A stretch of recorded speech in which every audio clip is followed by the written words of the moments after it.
Assalamualaikum warahmatullahi wabarakatuh. Untuk pertemuan kita selanjutnya, yaitu adalah akan membahas mengenai adab menyikapi perbedaan pendapat dalam pandangan Islam.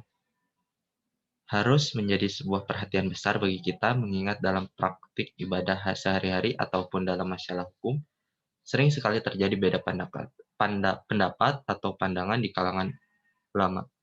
Pada zaman Nabi Shallallahu Alaihi Wasallam sendiri, perbedaan pendapat sudah sering terjadi, namun karena masih ada Nabi Shallallahu Alaihi Wasallam, maka para sahabat langsung bisa menuntaskan melalui kebijakan dan putusan Nabi berdasarkan bimbingan Allah Subhanahu Wa Taala.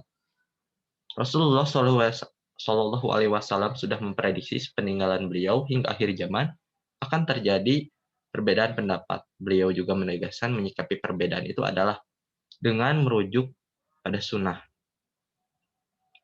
Barang siapa yang masih hidup di antara mereka akan melihat perselisihan yang banyak dan waspadalah terhadap perkara-perkara yang diada-adakan karena hal itu sesat.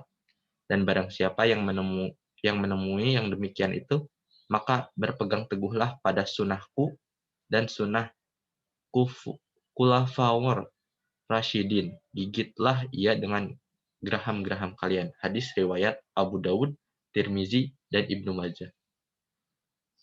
Setelah Nabi Shallallahu Alaihi Wasallam dan sahabatnya kembali dari perang Khandaq, malaikat Jibril datang menemuinya dan menyampaikan perintah Allah Subhanahu Wa Taala agar beliau dan pasukannya menuju perkampungan Bani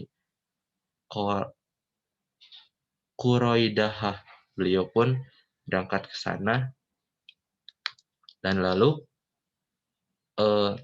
itulah sekilas mengenai cerita pada zaman Nabi Shallallahu Alaihi Wasallam mengenai perbedaan pendapat.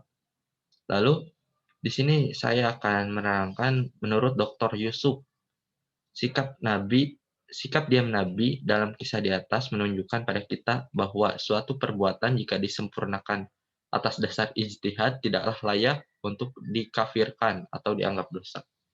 Tentunya kita harus menghargai perbedaan pendapat saudara-saudara kita dalam memandang sebuah perkara. Sekian, wassalamualaikum warahmatullahi wabarakatuh.